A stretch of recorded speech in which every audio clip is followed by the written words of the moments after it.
Estamos na lição 9. O título é O Verdadeiro Culpado, Salmo 106.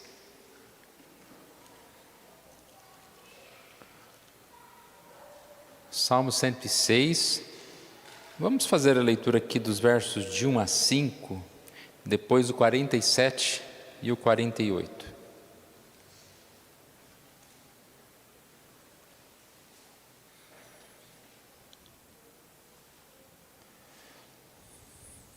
Vamos ler juntos? Salmo 106, primeiro versos de 1 a 5, depois 47 e 48. Aleluia, rendei graças ao Senhor, porque Ele é bom, porque a sua misericórdia dura para sempre. Quem saberá contar os poderosos feitos do Senhor, ou anunciar os seus louvores? Bem-aventurado os que guardam a retidão e o que pratica a justiça em todo o tempo. Lembra-te de mim, Senhor, segundo a sua bondade, para com o teu povo.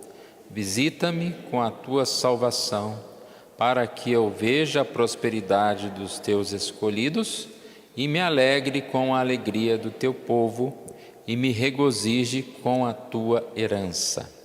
Verso 47. Salva-nos, Senhor nosso Deus, e congrega-nos de entre as nações, para que demos graças ao teu santo nome, e nos gloriemos no teu louvor. Bendito seja o Senhor, Deus de Israel, de eternidade a eternidade, e todo o povo diga amém. Aleluia.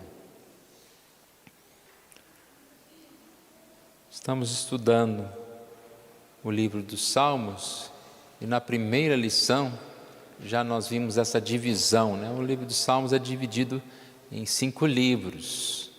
Então, livro 1, Salmo 1 a 41, livro 2, Salmo 42 a 72, livro 3, Salmo 73 a 89, livro 4, Salmo 90 a 106, livro 5, Salmo 107 a 150. Então aqui nós estamos estudando o último salmo, né, do livro 4. Aí a gente foi no decorrer das lições tendo algumas informações. Por exemplo, o livro 1 e o livro 2, eles trazem essa expectativa de promessas, né? Ou seja, o Senhor nutre no povo de Israel a expectativa do cumprimento de diversas promessas relacionadas ao reino de Deus. Aqui a lição diz que a principal das quais é que um descendente de Davi se assentaria eternamente em seu trono e governaria todas as nações da terra. Então isso criou uma expectativa de reino, de vitória, e as pessoas começaram a perceber que os reis, eles iam por um tempo e caíam, e tinha que colocar um outro rei. Então, o livro 3, ele já traz aqui essa questão, né, do cenário deles tentando entender o que era isso. Porque nós sabemos que essa promessa aqui de um reino, no livro 1 e no livro 2, está relacionado a Jesus, a vinda de Jesus. E então aqui eles estão tentando entender. O livro 3 trata da tentativa do povo de Deus, do povo da aliança, para entender como o cenário sombrio que eles estavam vivendo, de reis caindo e tudo mais, como o cenário sombrio se relaciona com as promessas de Deus. Então a gente vê exatamente isso. Nós hoje estamos numa outra época, num outro tempo, mas nós vivemos essa mesma situação, no sentido em que a gente tem Jesus e a gente tem essa expectativa de salvação, de santidade, de paz, de alegria, e de repente você olha e você fala, mas estou enfrentando problemas, de vez em quando parece que eu me afasto do Senhor, ou estou vivendo no mundo sendo perseguido por tantas circunstâncias, tantas situações, e aí entra nesse livro 3 aqui, tentativa de entender como que as promessas de Deus estão relacionadas ao hoje ou à minha vida. E aí a gente percebe então, principalmente a questão de entender o porquê dos problemas e das dificuldades. Então vem o livro 4, e esse livro 4, ele vai então lidar com essa questão já das consequências do pecado, quando houve a expectativa do reino, mas pelo próprio problema do pecado, houve o afastamento, os reis caíram e o povo é levado cativo. Então eles trabalham aqui no livro 4 a respeito dessa realidade do exílio babilônico que se abateu sobre o povo de Judá, e também demonstra como o povo deve lidar com esta promessa, com essa realidade, né? Como deve lidar com essa realidade da questão das dificuldades. E aí então entra a nossa lição de hoje, né? O Salmo 89 falava sobre o rei que foi destronado. Lembra, nós falamos, né? O presbítero Pedro trouxe a aula falando também sobre isso, que agora não havia mais um rei. E a gente percebe que enquanto o Salmo 89 fala do rei destronado, o Salmo 90, trazendo aqui, né, esse início do livro 4, apresenta Moisés, um líder que na época era um líder, e naquela época não havia rei. Então demonstrando que mesmo sem um rei, a expectativa aqui pode se seguir, né? E nós vemos então aqui uma época do exílio, onde não havia um rei, e aqui nós vamos estudar então, nessa lição aqui, o Salmo 106, que é um salmo que pode ser visto como uma narrativa da história de Israel, para assim entender os motivos que levaram ao exílio, e principalmente o que o povo deveria fazer diante disso. É um salmo que começa, como nós lemos aqui, em ação de graças, mas se percebe-se que ele fala em ação de graças pela misericórdia. E aí vai ter uma confissão de pecados enorme aqui na maior parte do salmo, e no final há um pedido de misericórdia, de perdão a Deus, que eles pudessem retornar. Então aqui é um salmo que traz para nós essa ideia de o povo entendendo, compreendendo, confessando aquilo que eles viveram, os seus pecados e tudo mais, buscando o perdão e a misericórdia de Deus. É na misericórdia de Deus que esse salmista tem como base os seus pedidos, né? E aí a gente está entrando já no ponto 1. Uma oração por salvação. A situação vivida pelo povo de Deus, especialmente pelo remanescente, não impede de render graças ao Senhor por causa da sua misericórdia e da sua bondade. Então, como a gente estava dizendo, apesar do salmo tratar na maior parte sobre um pedido de perdão, uma confissão, ele é um salmo de ação de graças. E os problemas, as situações não impedem o povo de render graças a Deus, e principalmente pela misericórdia de Deus. Assim o salmista inicia a sua oração buscando a restauração do povo. O verso 4 é muito importante aqui, dentro dessa questão, quando ele diz: lembra-te de mim, Senhor, segundo a tua bondade para com o teu povo, visita-me com a tua salvação. Ao mesmo tempo que ele vai clamar por perdão, ele tem como base o poder clamar, o poder se aproximar de Deus, que Deus é um Deus misericordioso. Se você precisa de alguém, ou você precisa do perdão de alguém, e você sabe que essa pessoa não vai te ajudar, não vai te perdoar. Você nem se aproxima dela. E aqui a gente percebe como é bom saber que Deus é um Deus bondoso, é um Deus misericordioso, que Ele não vai desistir.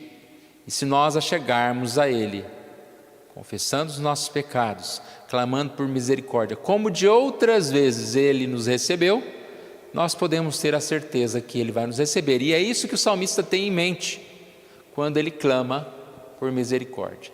Então aqui esse salmo é uma boa sequência para nós, né? Percebemos como é uma forma de se achegar diante de Deus, diante de uma situação dessa. Eles estão vivendo um cativeiro, uma grande dificuldade, por causa do próprio pecado.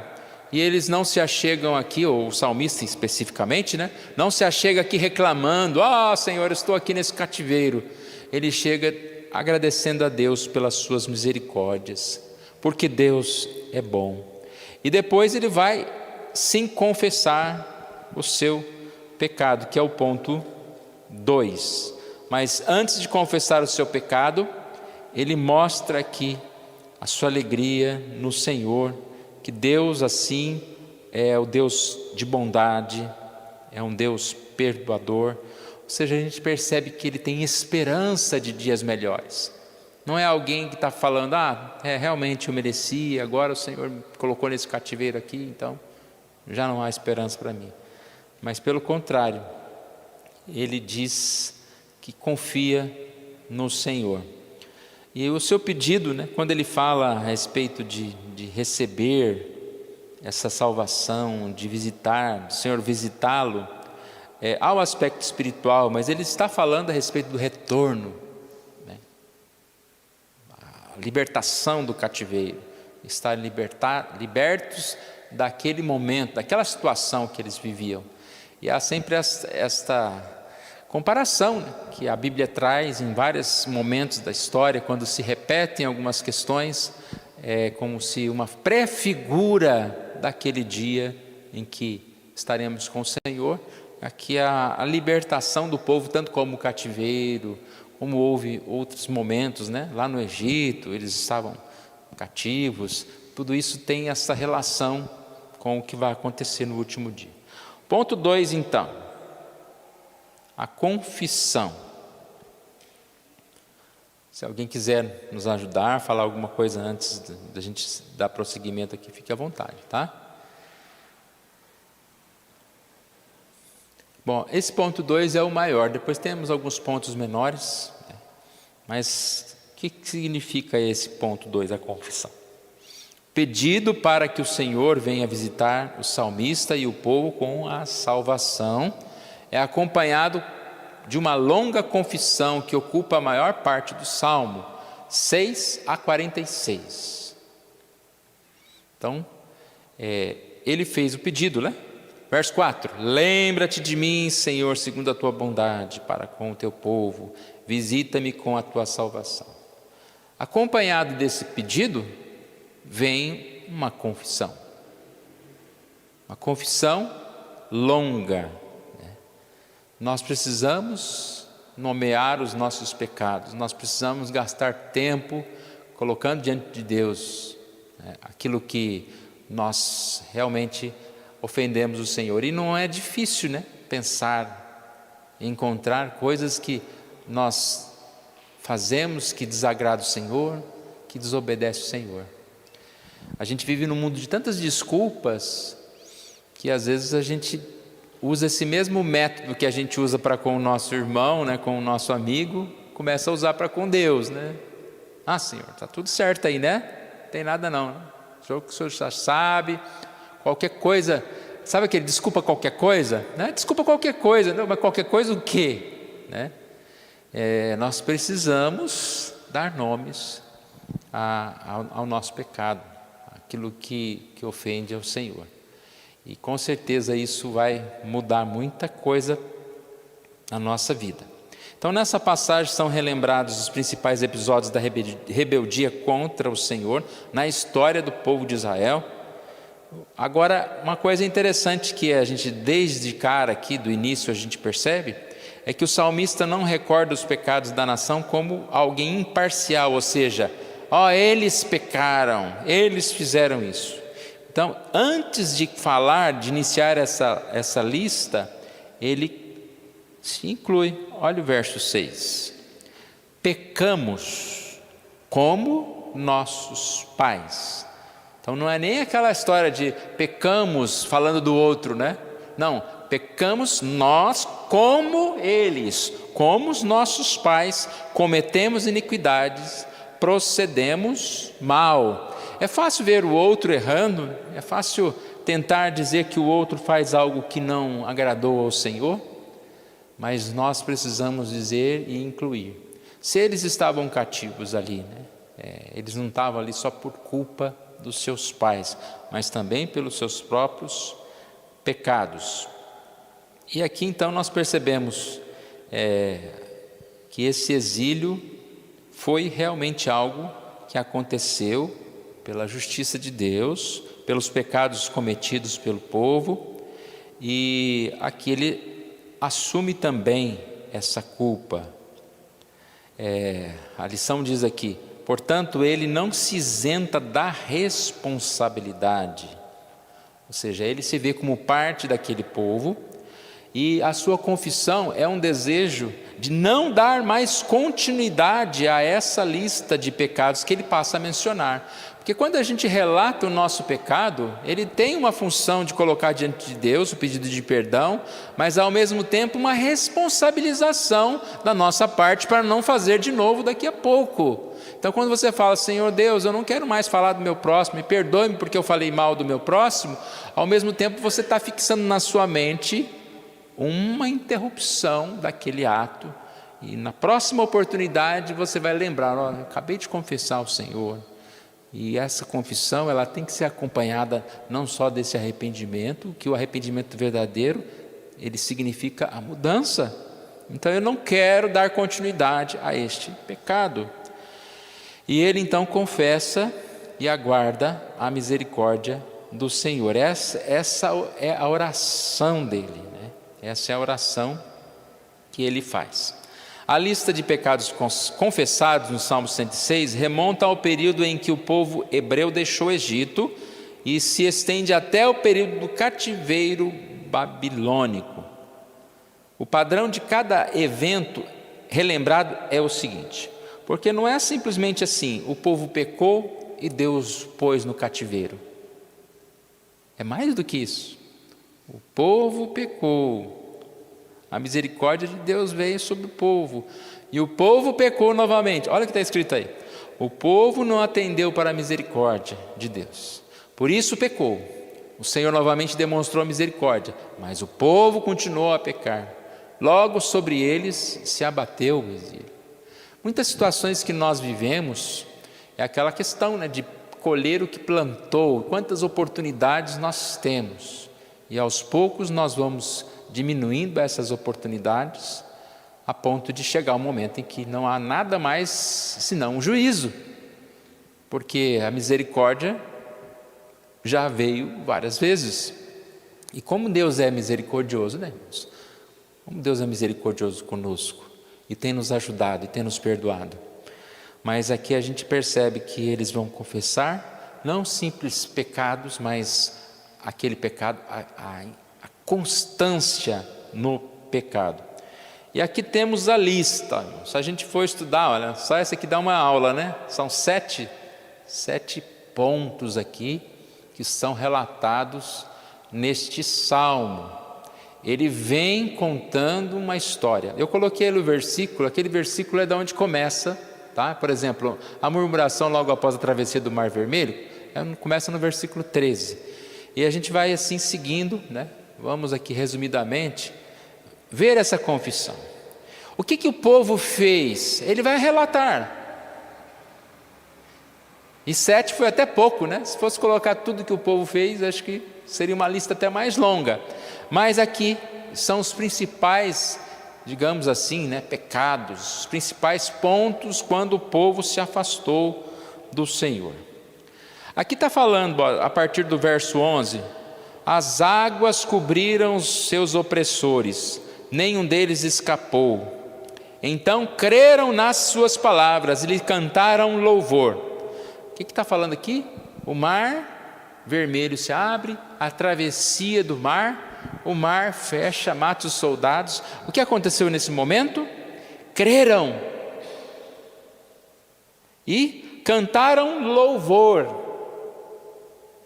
Aí o versículo 13: cedo, porém, se esqueceram das suas obras e não lhe aguardaram os desígnios. Entregaram-se à cobiça no deserto e tentaram a Deus na solidão. Então, esse ponto 1 aqui, a murmuração logo após a travessia do Mar Vermelho. A gente não quer se delongar muito, mas é uma fotografia da nossa história, né, irmãos? Nós, às vezes, passamos por um momento, por uma dificuldade, vemos o livramento do Senhor e louvamos ao Senhor, e na próxima esquina, às vezes, nos afastamos do Senhor. Por isso, como nós falamos hoje no Salmo 91, né, que tem que ter muito anjo para nos guardar, para não tropeçarmos em alguma pedra, porque você é livre de uma situação tão difícil, uma pedrinha ali na esquina, você já cai. Começa então aqui a confissão. Ponto 2, a rebeldia contra a liderança de Moisés e Arão no deserto.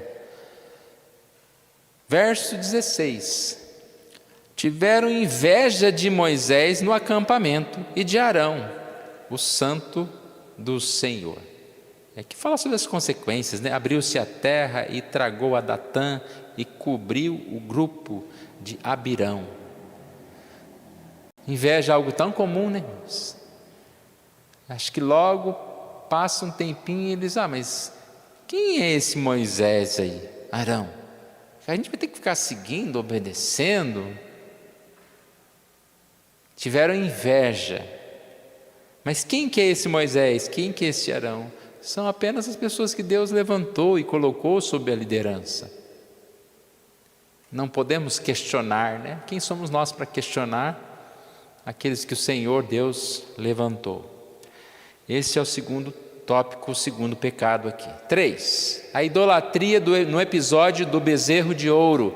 Esse é bem conhecido, né? Verso 19.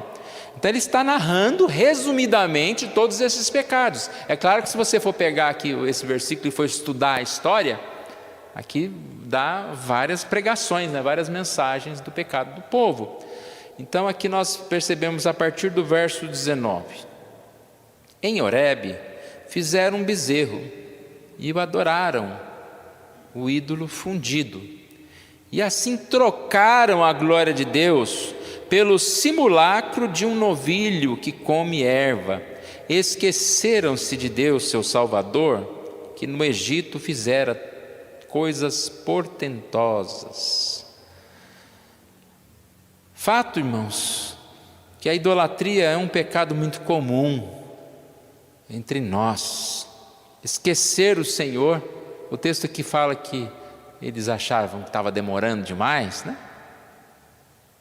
Quantas vezes nós parece que achamos que Jesus está demorando demais voltar, enquanto isso vamos aproveitar aqui com algumas coisas que esse mundo tem a nos oferecer, e aí nós construímos não um bezerro de ouro, mas nós deixamos o nosso coração ser levado para coisas que são colocadas no lugar de Deus. No lugar de dar glória a Deus, nós começamos a dar glória a essas coisas.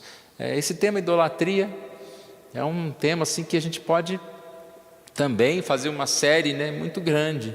Nós precisamos ouvir, pedir, clamar ao Senhor que tire esses ídolos do nosso coração, para que nós tenhamos o Senhor como o nosso Senhor. A nossa alegria, o nosso prazer precisa ser no Senhor e não nas outras e demais coisas. Ponto 4, a incredulidade quando os espias retornaram de espiar a terra de Canaã. Então não faltou aqui também esse momento importante. Verso 24. Também desprezaram a terra aprazível e não deram crédito à sua palavra, antes murmuraram em suas tendas e não acudiram à voz do Senhor. Desprezaram a terra aprazível. Eu falei recentemente sobre a questão de oportunidades, né? Que muitas vezes nós somos como aquele que vê em cada oportunidade uma dificuldade. Isso é muito sério. Eles estavam ali diante de uma oportunidade maravilhosa, mas eles enxergaram as dificuldades. Só que quem que estava mandando eles para ali? A oportunidade maior não era nem aqueles tesouros todos que tinham lá naquela terra, como a terra era boa. O melhor era que era o Senhor que estava os enviando para lá. E aí a gente tem essa dificuldade, diante de uma oportunidade. Sabe aquela pessoa que você fala toda feliz, olha, vamos fazer isso, olha como isso é bom. A pessoa, não é não. Ou você fala, comprei um carro tal, e dá problema no motor, dá problema não sei o quê. A pessoa vê só a dificuldade, vê só o problema. Nós não podemos pensar assim. E nós temos que ver como Deus abre as portas. Até mesmo nas dificuldades, nesse dia eu coloquei essa segunda parte. Até mesmo nas dificuldades, nós devemos ver uma oportunidade junto com um fator muito importante, que é o nosso fortalecimento, que é colocar-nos mais fortes. Você tem uma oportunidade de pregar, é uma dificuldade? Pode ser uma dificuldade, mas é uma oportunidade, porque você tem o prazer, a alegria de poder pregar a palavra, e também é uma oportunidade de você crescer, aprender na marra ali, na dificuldade, você vai desenvolver algo, uma habilidade, algo importante que você tem para fazer. Então não vejamos nas oportunidades dificuldades e nem nos problemas motivo de falência, motivo de desistirmos da vida. Pelo contrário, as dificuldades nos colocam mais alertas, né? É como um alarme tocando, você não fica deitado, dormindo, tá até um alarme tocando lá, não, ali você vai se despertar, fazer alguma coisa. 5. A idolatria em Baal Peor. Após a tentativa fracassada de Balaque e Balaão de amaldiçoarem Israel. Verso 28. Também se ajuntaram a Baal Peor e comeram os sacrifícios dos ídolos mortos. Assim como tais ações provocaram a ira e graçou peste entre eles. Se ajuntaram a Baal Peor. Em muitos momentos nós vamos perceber que o Senhor sempre falava, vocês chegando lá, vocês têm que eliminar totalmente aquele povo. E eles chegaram lá e eles deixaram alguns, e eles casaram com alguns, eles se misturaram. Misturaram para levar o povo para Deus? Não, se misturaram para cometer a mesma idolatria. A gente sempre vê, né, essa questão no mundo. Nós estamos aqui no mundo, mas nós podemos estar indo em certos lugares, convivendo com certas pessoas para levá-las para Cristo, né? Com certeza, dependendo do ambiente com quem você está andando, é mais fácil ela te levar para o mundo do que você levá-la para Cristo. Então nós não que nós somos fariseus, que nós não chegamos perto de um pecador, mas nós temos um distanciamento com a prática do pecador, com a prática do pecado. Nós podemos ter amigos, podemos conviver com pessoas que não são da igreja, mas nunca conviver no sentido de experimentar, né? É o Salmo 1, não se assenta, não se detém, não vai pelo caminho dos pecadores, né? Ponto 6. A provocação a Deus nas águas de Meribá, verso 32. Depois o indignaram nas águas de Meribá, e por causa deles sucedeu mal a Moisés. pois foram rebeldes ao Espírito de Deus.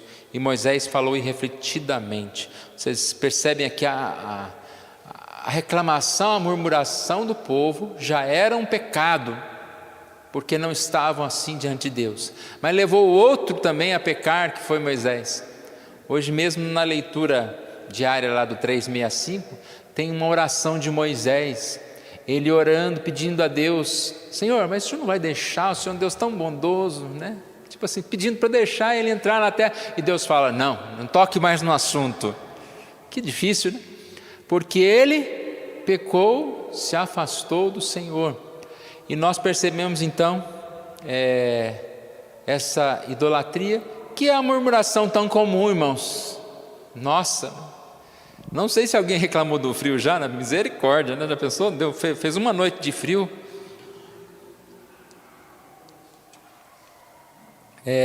A gente murmura muito, né? Por poucas coisas, a comida está com sal, a comida está sem sal, foi, não foi, né? E é difícil agradar as pessoas, muito difícil. Com certeza a gente precisa fazer o melhor, né? Não se preocupar com isso, porque é difícil mesmo agradar as pessoas, todo mundo.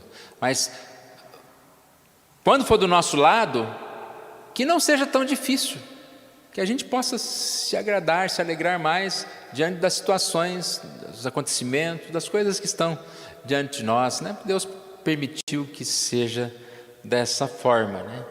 Esse mundo, a gente está vendo assim uma ideia tão grande de agradar, querer agradar, e isso até contaminando as igrejas, né? Igrejas feitas para agradar as pessoas, e a gente vai, daqui a pouco a gente é até julgado, né? Porque não está agradando tantas pessoas. Espera aí, mas aqui nós temos que pregar a palavra, não está pregando a palavra, aí vamos julgar, né? Mas a gente precisa ter cuidado com isso. A igreja, ela não tem como função principal ser agradável a todos, ou agradável a um sistema, né? Há um modelo, a igreja tem modelo, tem estilo musical, tem estilo arquitetônico, arquiteta, não sei o quê, né? Não, cuidado, a gente tem que agradar a Deus sempre. Mas vamos lá.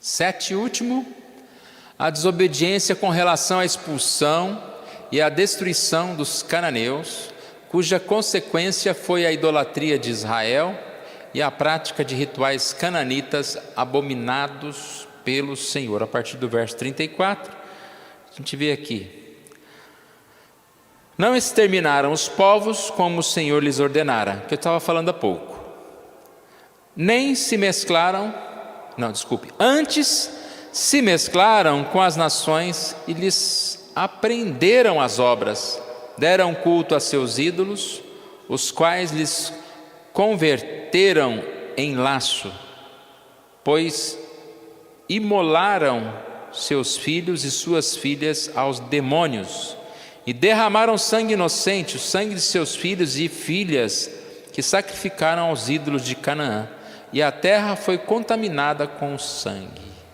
E assim segue falando. Quando a gente vê pecados tão grandiosos assim, a gente fica imaginando: mas como se desviaram tanto assim? Um pouquinho de cada vez. Um pouquinho de cada vez. E a gente percebe que pessoas, muitas vezes que se dizem cristãs, estão cada vez mais vivendo essa realidade daqui, se envolvendo com o mundo, com as coisas do mundo, e ao mesmo tempo dizendo que são cristãos, testemunhando lá nas redes sociais, aparecem com a Bíblia, falando de Deus, mas ao mesmo tempo longe de Deus. Quem somos nós para julgar um ao outro? Mas eu não preciso citar nomes, acredito que os irmãos acompanham aí nas notícias, né, tantas coisas acontecendo, de repente uma pessoa é condenada a crime, e aquele mesmo tem lá lendo uma Bíblia, lendo um salmo, se pondo como o maior cristão. Se você tem a sua Bíblia aberta ou a revista aberta, o Salmo 106, 40 a 43. Acendeu-se por isso a ira do Senhor. Então olha a consciência dele, depois de relatar essa lista de pecados, eventos de pecados, e aí ele está dizendo: Senhor, eu sei que depois de tantas vezes, misericórdia, perdão, pecado, misericórdia, pecado, acendeu-se por isso a ira do Senhor contra o seu povo, e ele abominou a sua própria herança, e os entregou ao poder das nações. Sobre eles dominaram os que odiavam, também os oprimiram os seus inimigos, sobre cujo poder foram subjugados. Muitas vezes os libertou, mas eles o provocaram com os seus conselhos, e por sua iniquidade foram abatidos. Por sua iniquidade foram abatidos. Então, diante de Deus, tem muito valor essa confissão. Alguém poderia dizer, mas por quê? Que é uma pergunta comum. Por que nós sofremos? Por que o mal no mundo? Por que Deus permite? Não. Quem pecou fomos nós. Quem trouxe essa confusão ao mundo todo foi o pecado do homem. Então, mas por que Deus fez todas as coisas? Por causa do nosso próprio pecado. Mas Deus não deixou-nos no nosso pecado. E aí vem a bênção, da misericórdia, que é o que o salmista está buscando. O perdão de Deus. Alguém quer nos ajudar? Fique à vontade.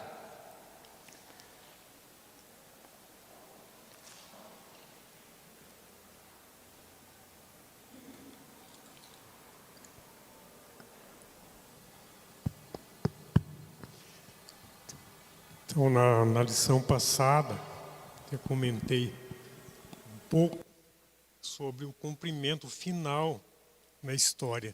A gente está lendo a história, estudando a história do povo de Israel, do pecado deles, a desobediência deles e como Deus puniu. Mas o cumprimento final está na igreja, em Israel. Quem é o Israel? Nós somos considerados o Israel de Deus, a igreja. E eu estava pensando que tudo aquilo que nós passamos, a igreja passa, sofrimento, perseguição. E nós sabemos que, mas não é todas as pessoas na igreja que pecam. Sim. Não é todos, mas eu estava lembrando do texto que diz que nós somos membro do corpo. E quando um membro está doente, está sofrendo, está doente ou está desobedecendo, mas está no nosso meio, faz parte do meio, o corpo sofre. Então, nós sofremos sim consequências de pecados. Eu creio, não sei se eu posso estar errado. Mas eu creio que nós podemos ser punidos. Não é todo o povo lá de Israel que pecou. Eu não creio que são todos, mas sofreram. O povo sofreu as consequências. Então, se tratando pensando da igreja como Israel, como nós sendo Israel, de Deus, a igreja, nós podemos sim sofrer, estamos sofrendo as penalidades, as perseguições. E como o senhor falou, e como a lição vem falando, muitas vezes passa na nossa cabeça, mas por quê? Não é isso que o povo falava? Por quê? Até quando, Senhor? A gente acha que está fazendo fazendo só as coisas certas, mas não está. Aqui, como acabou de falar aí, está aqui na lição, os 7 pontos, da rebeldia, a desobediência, e que nós sabemos que tem muito mais coisas, poderia ser relacionado aqui. Então, eu creio que nós devemos clamar mesmo a Deus, e isso que a Bíblia diz que nós precisamos orar, sempre estar orando por nós e pelos outros. Quando a gente vê uma pessoa que está no convívio da igreja em pecado, a gente se entristece. E a igreja precisa de orar, né? Orar por essas pessoas. Não sei se eu consegui dar uma contribuição. As consequências, né, do pecado, elas estão relacionadas a vários fatores, né? O próprio, a gente sempre lembra de Adão e Eva, né? Nós sofremos as consequências do pecado dos nossos pais, mas também nós sofremos as consequências do pecado daqueles que estão próximos de nós, seja na igreja, seja na família, e os pecados pessoais que nós também pecamos.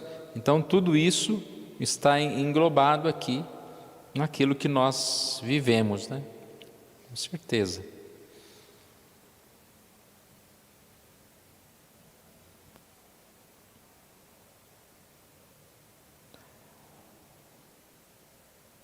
Agora são os pontos bem pequenininhos, tá? Primeiro aqui ele fala sobre o silêncio dos pecados reais. Reais aqui ele está falando de rei, né? Porque não aparece confessando o pecado de reis. Aparece nessa lista, né? Não apareceu o nome de rei algum que pecou, por exemplo. Então olha aqui a frase. É interessante notar que na lista de pecados confessados do Salmo 106, há a ausência de qualquer menção a desvios praticados pelos reis de Israel e de Judá. E sabemos que os reis pecaram, né? E ele coloca aqui, por exemplo, os casamentos de Salomão, Manassés sacrificando o seu filho, né? E poderíamos dizer até o próprio pecado de Davi. Aqui, esses pecados não estão inclusos. Pode ser que ali naquele momento já não havia nem rei mais, né? Como eles falaram aqui na lição. Também eles colocaram uma hipótese aqui, que eu acho pouco provável, mas a esperança de que um dia a monarquia pudesse ser restaurada. Não sei se eles iam esconder os pecados do rei, achando que a monarquia poderia ser restaurada. Eu não entendi muito bem o que ele queria dizer com isso aqui. Mas uma coisa é fato, né? Os pecados, de certo modo, estão inclusos aqui, ou generalizados na lista confessada ao Senhor. Então, quando se fala dos pecados ali, né, não necessariamente você precisa citar os nomes nesse sentido. Então, esse ponto fala sobre isso. Ponto 3. Agora, ponto 4. O principal pedido do povo de Deus. O Salmo encerra apresentando o principal indicativo de que este é um salmo do pedido do período do exílio babilônico, né? Então aqui ele faz um pedido no verso 47.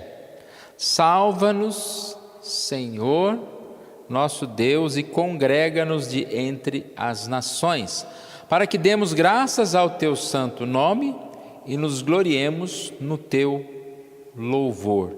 Então é um pedido bastante específico, né? Como se de retorno para estar junto com o povo do Senhor, né? E há um reconhecimento dos pecados e há um pedido para que o Senhor restaure a condição original. Falamos já um pouco sobre isso, dizendo que mesmo eles fazendo um pedido a respeito do retorno, né?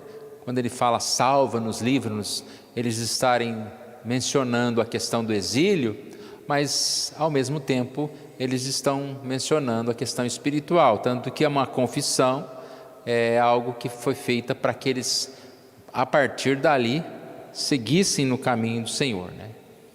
E esses aí seriam restaurados pelo Senhor.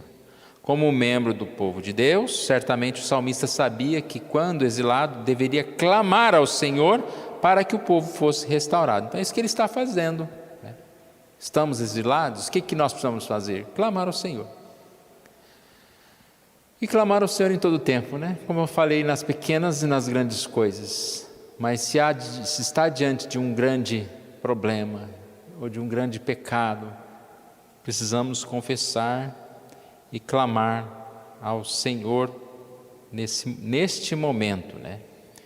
Então, deste modo, esse salmo que relata por que o exílio se tornou uma realidade, termina à semelhança do Salmo 89 com um pedido cheio de esperança para que o Senhor restaure. Ou seja, depois de tudo isso que foi relatado, há um pedido de perdão, há a esperança na vida do salmista. Falei também isso, né? O que nos leva a clamar a alguém? É a confiança de que aquela pessoa vai nos ajudar. Eu não vou pedir algo se eu já tenho um não, né? Para ganhar o segundo não, né? Se eu sei que a resposta é não, às vezes eu prefiro não pedir. Mas a certeza do salmista, como nós devemos ter como cristãos, do sim do Senhor, sendo tão grande assim, nós precisamos clamar a Deus continuamente. Então vamos lá, o ponto 5. Por que deveria haver esperança de o pedido ser atendido? E já respondendo, né? Por causa da misericórdia de Deus. A misericórdia de Deus, portanto, é o fundamento sobre o qual o salmista se apoia. Desde lá do princípio, lá quando nós começamos a aula, Salmo 106, ele rende graças ao Senhor, porque o Senhor é bom e a sua misericórdia dura para sempre. Então, fica fácil conversar com este Deus, um Deus bom, um Deus que compreende, um Deus que vê o coração.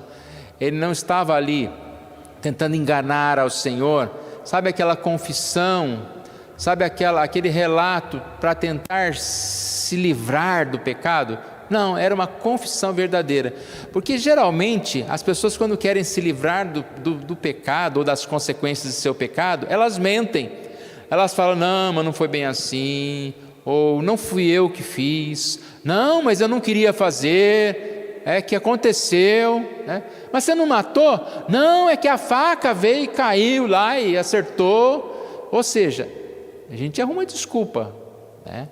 Mas quando nós estamos diante de Deus, não precisa de desculpa. Deus é bom.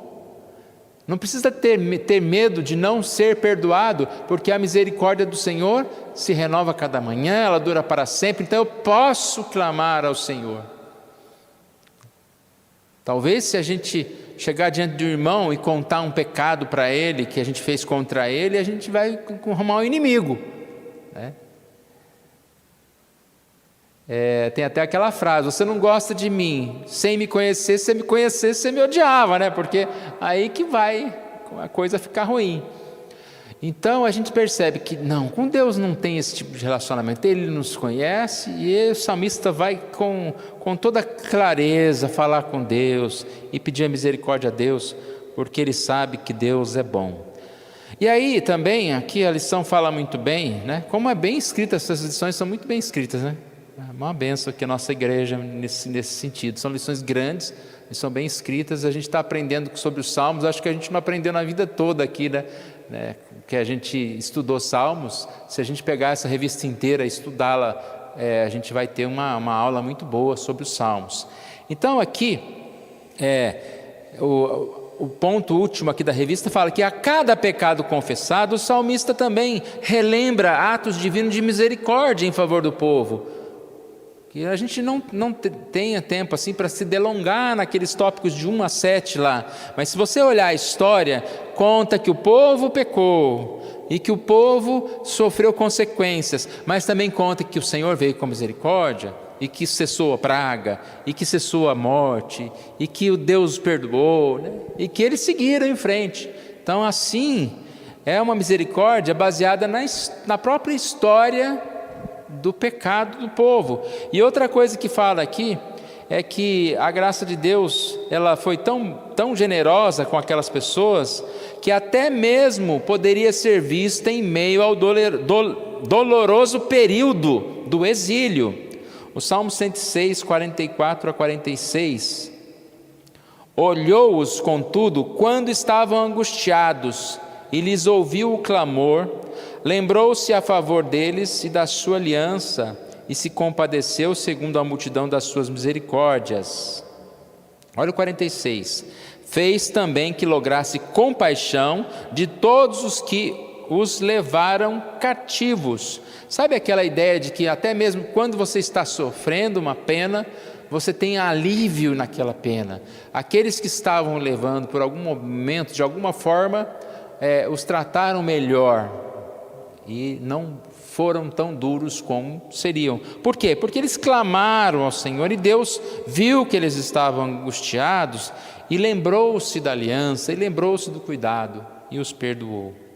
Então Deus é o Deus da aliança, que se compadece do seu povo até mesmo em meio à disciplina. Quando a gente está sendo disciplinado, mas a gente já encontra o alívio, né? Tem que esperar um pouco, porque ainda leva tempo para a libertação total, ou para que aquela disciplina termine. Mas nós já encontramos assim o sossego, o perdão, o cuidado de Deus para conosco.